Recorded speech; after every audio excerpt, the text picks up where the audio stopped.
j'ai vu justement que tu streamais tous les dimanches, même si là je crois que tu l'as fait aussi samedi. Ouais. Tous les dimanches, tes streams, c'est révision, c'est justement ça travaille, c'est un peu un fond. En vrai, je trouvais le concept. C'est un peu spé. Ouais.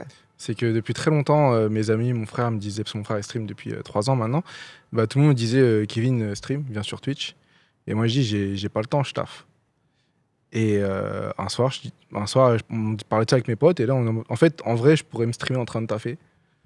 Et donc l'idée, elle est partie de là. Et du coup, j'ai commencé à streamer début janvier, fin mi-janvier. Et j'ai fait des streams de taf le dimanche, où en fait, parfois on bosse 5 heures, parfois on bosse 12 heures. Il y a tout le monde, il y a des étudiants, il y a des profs, il y a des gens en master, il y a tout le monde qui sont là, et c'est un mouvement. Ouais, c'est ça, parce qu'en fait, tu fais donc du coup 25 minutes de taf, 5 minutes de pause, non, c'est ça? C'est ça. Ouais, c'est ça. Et ça s'appelle Pomodoro, et on suit une vidéo avec des vidéos YouTube. Ouais.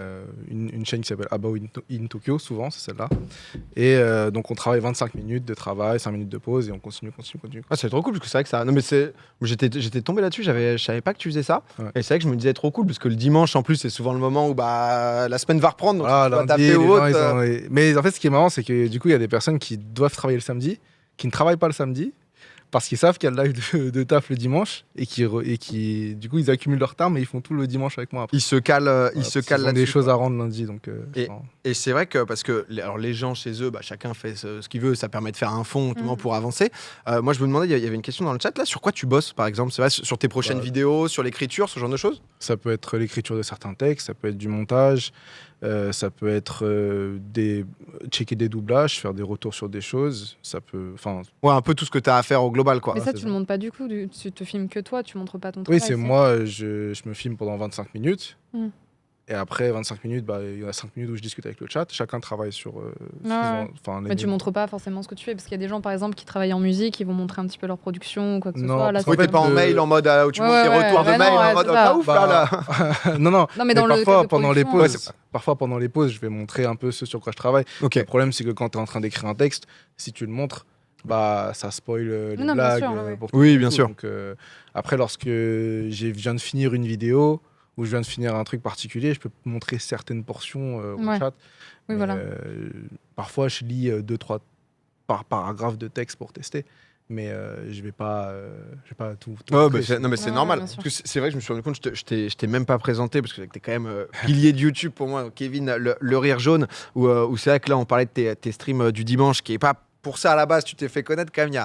Il y a une chaîne YouTube et beaucoup de contenu. En vrai, pour moi, tu fais partie des OG. On en parlait avec c'était Whitey Fam. Les dinosaures. Ah, OG, ça met un côté un peu cool, tu vois. Mais c'est vrai que t'es sur YouTube depuis quand, toi, en vrai, 2010 2012, ok, donc un peu après. Fin 2012, ouais. Et j'ai envie qu'on parle, parce que là, récemment, il y a une annonce. En 2021, toi, du coup, tu décides de faire des vidéos en anglais. Exactement. Pour pouvoir t'internationaliser, pour pouvoir toucher plus de monde. C'était quoi l'objectif déjà à la base? L'objectif, c'était que si je meurs un jour, on puisse comprendre ce que j'ai fait. Peu importe la langue, dans le monde entier. C'est pas tant... Internationaliser, c'est important, bien sûr, mais c'était pas tant augmenter le nombre de vues ou quoi. C'est juste, en 2020, il y a eu le décès de Kobe, qui était mon idole. Et ça faisait un moment que j'avais envie de... Je me disais, qu'est-ce que ce serait... Après avoir fait le clip sur Dragon Ball, je me suis dit, je viens de passer 6 mois de ma vie, tous les jours, 10 heures par jour, à préparer ce clip. Ça sort, tout le monde adore, mais moi, je suis en mode, il serait passé quoi si je l'avais fait en anglais ou dans une langue que tout le monde aurait compris.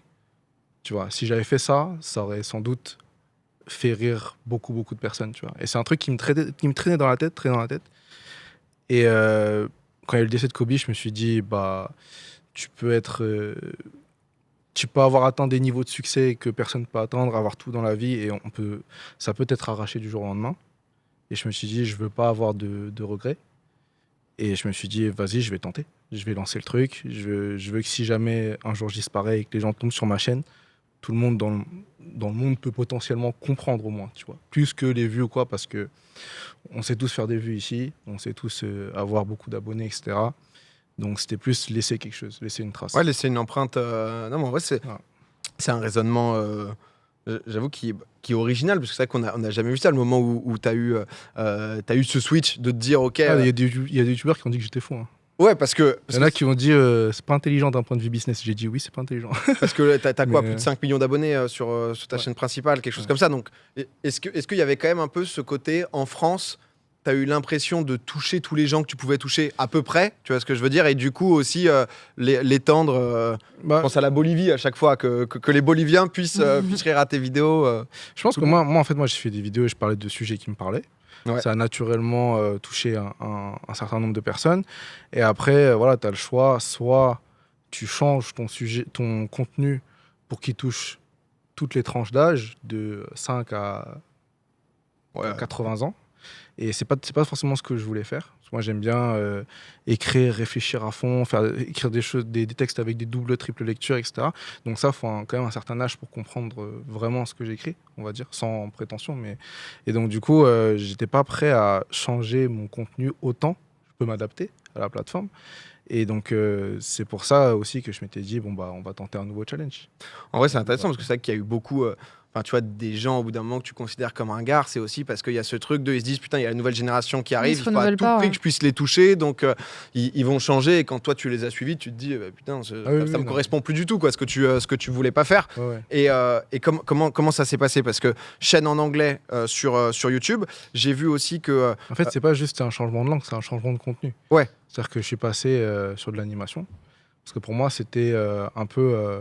Bon, déjà, évidemment, je suis passionné de manga, je suis passionné d'animé. Mais pour moi, voilà, je pense que l'animation, c'était... Il y a une sorte de fascination de mon côté, où c'était le dernier truc où je me suis dit, ça, je suis incapable de le faire.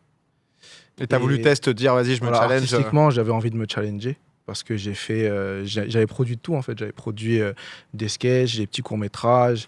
J'avais fait 1 ou 2 clips de musique, même si je suis éclaté en musique, mais j'ai réussi à les produire. Et dessin animé, c'était vraiment le challenge et le truc artistique qui demande le plus de temps, le plus de cerveau, de tout ce que tu veux, pour moi en tout cas.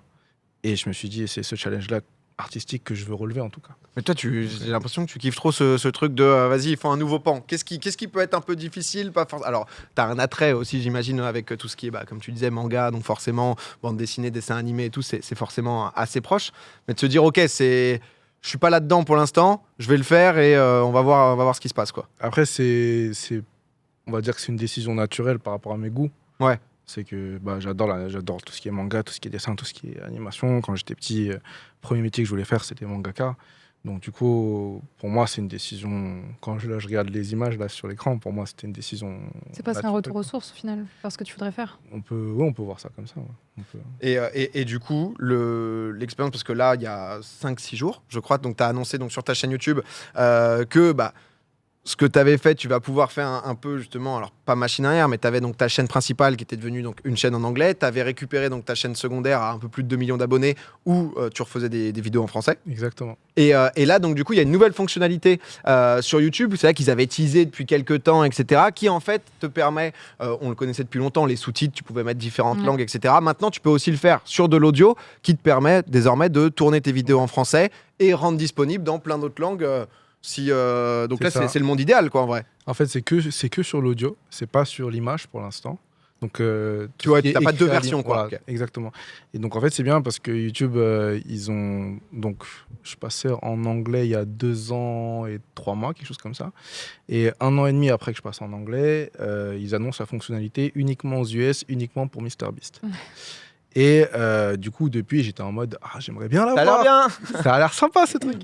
Et du coup, YouTube, lorsqu'ils ont décidé d'essayer de l'étendre à d'autres pays, on était plusieurs personnes à le vouloir forcément, et ils ont dit il faut qu'on teste sur une seule personne, mais pas quelqu'un qui va utiliser cette fonctionnalité de temps en temps, uniquement lorsqu'il a envie.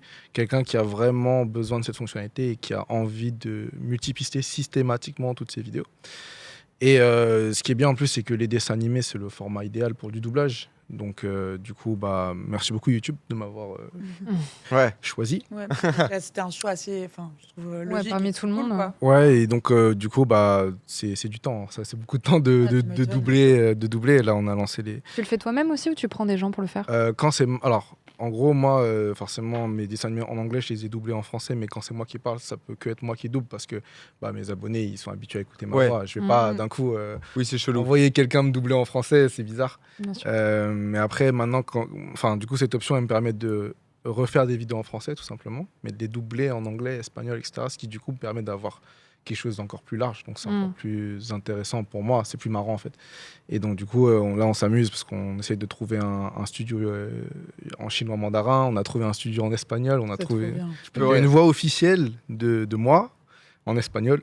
J'ai vu que ça t'a chauffé de fou ça. C'est trop drôle, non, franchement c'est trop drôle parce que tu reçois la version et t'es en mode mais le comédien il joue mieux que moi, je ne joue moi en français, tu vois, et donc en fait c'est une super expérience. Alors c'est beaucoup de travail, beaucoup de temps, mais c'est un challenge et je pense que comme c'est en bêta, j'ai un peu cette responsabilité il faut que je fasse bien les choses pour que YouTube comprenne que c'est vraiment très important pour nous et que tous les autres youtubeurs en France puissent l'avoir plus tard. Donc j'ai une sorte de responsabilité sur ça aussi, quoi. Non mais ça avait énormément parlé parce que le moment où MrBeast, parce que je sais plus depuis quand il a cette fonctionnalité, mais c'est vrai que lui, il avait ouvert des chaînes en français, en machin, en portugais, tu voyais absolument partout, tu voyais le nombre de millions. Mais lui, il a de le vues. problème inverse. C'est que lui, il fait déjà des vidéos en anglais, donc il est déjà connu par tout le monde, et il fait donc des vidéos dans d'autres langues pour optimiser. Ouais. Voilà. Pour aller toucher ceux qui, en France, ne parlent pas anglais, mais qui vont parler. Le jeune, j'imagine, par exemple. Donc oui, en fait, le fait qu'il ait créé plusieurs chaînes, c'était logique, et puis en plus, il a beaucoup plus de moyens de production que n'importe qui.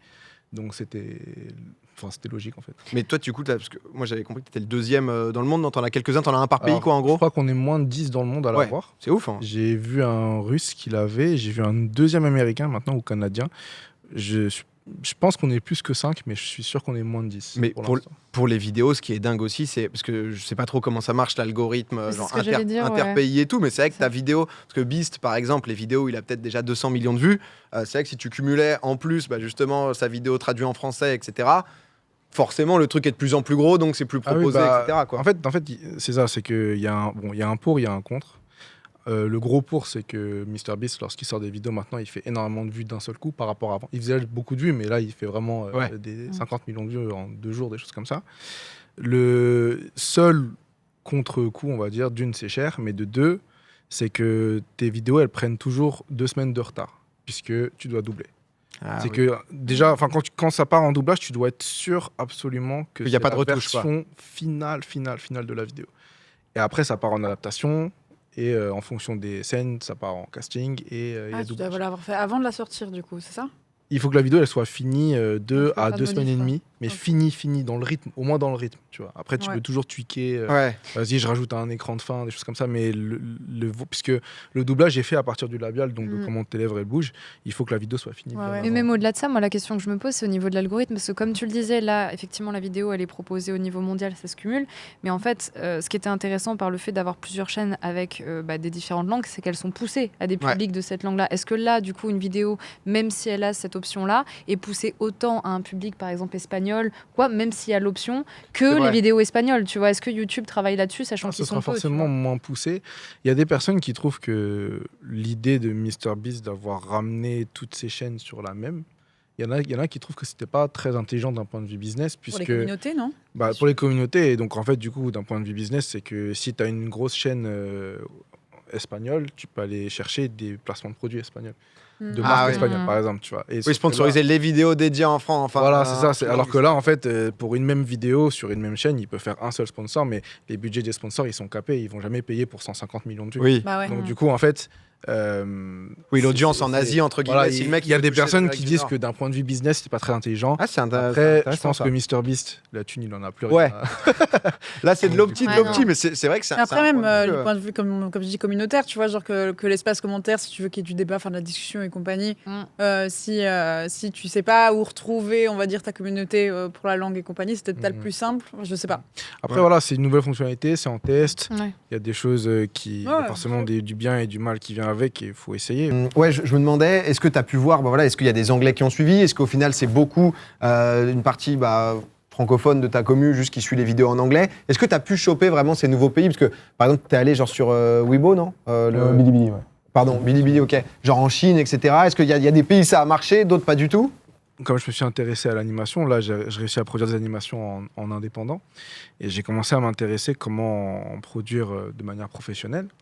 Et plus je m'intéressais, plus j'ai compris que les plans de financement étaient très compliqués et très complexes.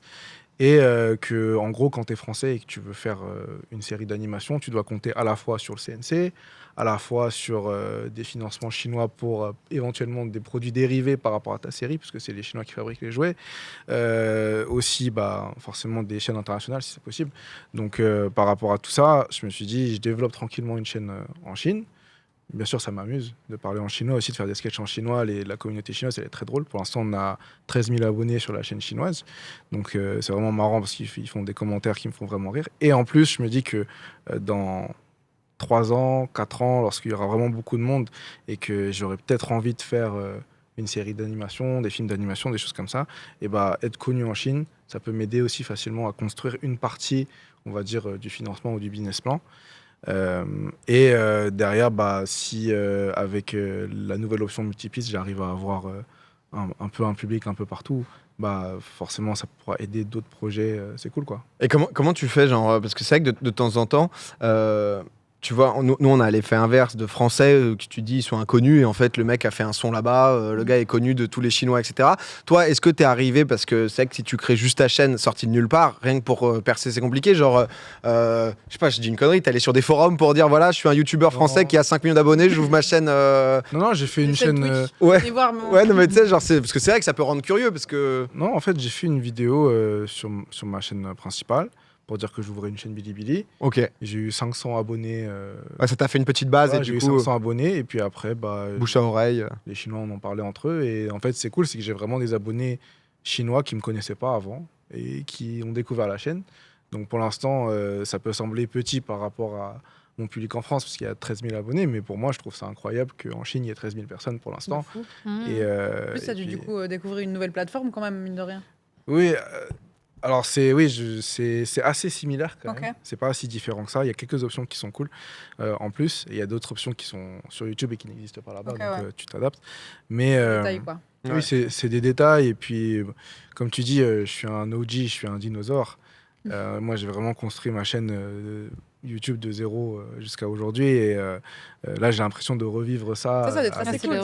C'est ça, c'est que t'es personne en Chine. T'es personne et t'es en mode vas-y, je vais essayer de conquérir. Mais mec, tu vas là-bas, je suis sûr que des genre, je sais pas comment ça marche, le côté média chinois, etc. Tu vois, mais tu peux. Enfin, oui, après. Des gens, ils ont des 120 millions d'abonnés. Ouais, c'est ça. Mais tu vois, t'as un profil qui est intéressant, en mode, t'as 6 millions d'abonnés, le youtubeur qui a 6 millions d'abonnés en France, qui se lance en Chine. Je conseille, ça fait pas partie du master plan, je le vois bien, Kevin, à ta action, proposition pas acceptée. Non, on va voir. On va le voir en tournée de plateau de télé chinois là-bas. Non, mais ça peut être cool de voir la différence, de voir la différence sur le côté même communauté, parce que j'imagine bien qu'en espace commentaire, tu le disais toi-même, ils te font rire. C'est hyper intéressant pour ton développement, en fait. Mais moi, par exemple, je me dis, c'est tellement un pays qui peut paraître mystérieux vu de l'extérieur. Et je me dis, par exemple, si j'arrive à être connu en Chine suffisamment pour, exemple, interviewer Yao Ming, ce que j'adorerais faire, ce serait un contenu incroyable pour les Français et pour tout le Western world, d'avoir une interview de Yao Ming. Depuis qu'il est en NBA, plus personne n'a entendu parler de lui, par exemple. Et je trouve ça hyper intéressant. Ça peut créer des connexions qu'on ne soupçonne pas, en fait. Donc moi, je suis très optimiste. Non, mais en tout cas, on développe tranquillement, lentement. J'appelle ça ma side quest. Tu vois, je le fais tranquillement, sans trop en parler de mon côté. Et puis un jour... ça va, tu développes, les trucs se mettent en place, il y a des connexions qui un jour, lorsque ça prendra, ceux qui ont suivi, ils pourront dire j'y fus. Donc, moi ça me fait très marrer, c'est mon petit kiff personnel. Bah non, mais t'as raison, en vrai. Là, en plus, bon, c'était pile poil le timing où ça revient. Donc là, c'est quoi le plan prochainement? C'est bombarder les vidéos YouTube en français ou alors continuer sans que ça soit... Là, maintenant, c'est très simple, c'est de faire des vidéos en français qui tuent, comme je sais le faire, et de doubler... Le GOAT is back. J'ai jamais dit ça. Il y a beaucoup de commentaires... Je comprends pas d'où ça vient. Il y a beaucoup de commentaires sur la vidéo qui disent ça, bon. Non, moi, voilà, pour moi, c'est faire des vidéos en français à fond et doubler en anglais, doubler en espagnol, doubler en chinois, mandarin et en arabe. Non, mais écoute, on va suivre. Mais c'est vrai que moi, ça me rend curieux de. Tu nous diras un moment, tu vas savoir justement. On va voir. Là. En tout cas, je sais que. Ça buzz en Espagne, ça buzz en Espagne. Ce truc-là. Fais-toi un petit plan chez toi, tu vois. Oui, avec les petites lettres qui Ouais, au Pakistan, ça prend la dernière là. En fait, c'est marrant parce que bon, je fais une analogie peut-être un peu bizarre et c'est à beaucoup plus petite échelle, mais moi j'ai fait beaucoup de maths et il y a un des plus grands chercheurs et enseignants en maths au monde qui s'appelle Terence Tao. Et donc, lui, dès 3 ans, 4 ans, c'était un prodige des maths. Il nous fumait à 5 ans. Quoi. Et donc, il est médaillé Fields. Et on lui a demandé un jour, il était dans son université, on lui a demandé vous êtes sans doute le plus grand prodige des maths au monde. Il y a la vidéo sur YouTube d'ailleurs. Est-ce que vous seriez capable de résoudre la conjecture de Riemann, qui est un théorème qui n'a pas été résolu depuis plus de 100 ans, un truc comme ça. Ok. Et il dit, malheureusement, je pense que dans les mathématiques actuellement, on n'a pas les outils pour. Tu vois. Et donc, cette interview m'a fait une analogie dans ma tête à beaucoup plus petite échelle, évidemment. C'est que depuis 2 ans, j'ai essayé de résoudre une équation où je n'avais pas les outils pour. Et maintenant que j'ai cette option, peut-être que j'ai l'outil. Et donc, ça m'intéresse de voir, est-ce qu'effectivement j'ai l'outil ou est-ce que le théorème va encore me résister? Donc, on va voir.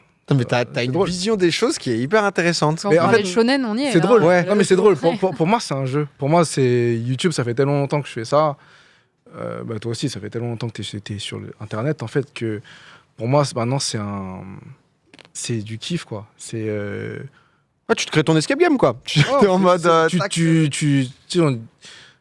crées des challenges, sinon il n'y a rien qui te motive. Faut que tu te les autocrées. Justement parce que tu es arrivé à un certain niveau, justement, que tu as envie encore de te challenger, parce que peut-être que ce qu'il y avait, ça te convenait plus aussi, non? Je pense que j'ai des choses que je veux prouver à moi-même, je pense, dans ma tête. Et j'ai envie de voir si je suis capable ou pas, tout simplement. Ouais, ça se challenge. Non, écoute. Parce que, sinon, si t'es en mode, voilà, j'ai fait. Enfin, qu'est-ce qu'il reste à faire? Faire plus de vues, avoir plus d'abonnés.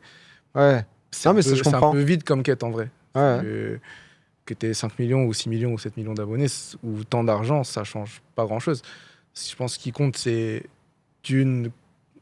comment inspirer les gens, mais surtout à quelle profondeur t'inspires les gens. Puis toujours aimer ce que tu fais aussi, continuer à l'aimer, tu vois. C'est ça. Moi, souvent, je dis, tu sais, on dit, oui, on fait les choses par passion, etc.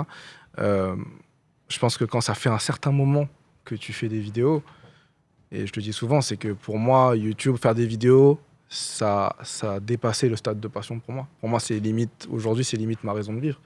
Tu vois, c'est que quand, pendant 10 ans, tous les jours, tu te réveilles, tous les jours, chaque heure de la journée, c'est comment je vais faire pour que ma prochaine vidéo soit meilleure que la précédente. Et c'est le tryhard. De 20 à aujourd'hui, c'est la même question que je me pose tous les jours. C'est plus une passion, en fait. C'est toi, c'est une partie de toi, tu vois. Donc, Écoute, non mais. Moi, j'ai fait ça pour rencontrer Squeezie, bref, chacun son truc. Ceci dit, c'est ok. Mais là, t'as une occasion, tous les jours de ta vie, tu vas te dire comment je vais gagner 0,5 secondes, 0,15. C'est vrai. C'est vrai. Comment tu vas améliorer ton temps en piste? Ceci dit, Squeezie, GP, truc. On est à 3 personnes de tout le monde, non? Oui, c'est ça. À 2 même, non? On est à 3 poignées de main de. Je pense que nous, toi, t'as les bonnes analogies, moi, je suis à peu près. Tu vois. Donc, c'est pas de dire qu'on est à. On n'est pas à 3 poignées de main en vrai, de chaque personne. C'est 3. On est très vite à 2 déjà. Ouais. Voilà. Ça dépend après. Enfin, toi, Bagheera, t'es une star là. On est à 7 dans le chat, ça dit, ça hésite entre 7 et 3. Je crois que c'est 3. Ça dit beaucoup 7. Non, mais ils disent n'importe quoi. Parce que 7, ça veut dire quelqu'un, tu vas rencontrer quelqu'un qui. En mode, si tu veux, tu connais le boulanger, qui connaît quelqu'un, qui connaît quelqu'un, qui connaît un autre mec. Il y a de Jack 4 et je pense que oui, tu vois. Qui connaît. Johnny Hallyday, peut-être, il connaissait, tu vois. Ok. Ce genre. Il y a quelqu'un qui a au moins eu un contact avec, en tout cas. Ah, d'accord. Non, mais genre, si tu voulais vraiment le contacter, tu aurais 3 personnes à passer, tu vois, par exemple. Ah non, c'est 7. Non, 3, ça me paraît c'est pas beaucoup, 7. ça me paraît short. Moi, je dis 3, ça se fait. Ouais, mais c'est 3 parce T'as déjà que serré nous, on la est main, hors sol. Nous, c'est terminé. Désolé, on a eu un petit moment de. On revient sur Terre. C'est 7. Moi, je fais une poignée de main, j'en ai plus rien à faire. Je sais pas ce qui m'a pris. Non, mais surtout que, juste pour finir là-dessus, c'est vrai que tu te joues, parce qu'à côté, donc du coup, tu as 5 ou 6 tomes de ton manga, non, qui est. À côté, là, tu as sorti un livre aussi. Il faut qu'il se calme, non? C'est. Faut dormir un peu. Le dimanche, ça bosse. Ah oui, dimanche passe, en stream. En fait, on a l'impression que c'est plusieurs projets, mais pour moi, c'est le même projet. C'est que ma passion, c'est écrire. Voilà, je suis un auteur, j'aime écrire. Et c'est juste, j'explore différentes facettes de l'écriture au final. C'est que ce soit un sketch, que ce soit un court-métrage, un manga, un livre de motivation, pour moi, c'est différentes manières d'écrire et d'inspirer les gens. Et de faire kiffer les gens, tout simplement. Et pour moi, ça me permet aussi de... Voilà, je me dis, là, ça je sais écrire maintenant. Ok, vas-y, je tente un autre truc, et je progresse, et j'ajoute à ma palette. Et ça, c'est quelque chose qui me sera toujours utile plus tard. Après, ça, personne ne le remet en question. C'est juste qu'il y a 24 heures dans une heure. Enfin, 24 heures dans une 24 heure. heures dans une heure. 24 heures dans une journée. Merci à On tous. est bête. Il y a 24 heures. Ouais. Oh là là. Elle est con ici, hein, celle-là. Non, mais moi, j'écris pas des livres. Hein, tu sais, je suis streameuse. Non, mais il y a 24 heures dans une journée. Globalement, bon. Oui, non, mais après, je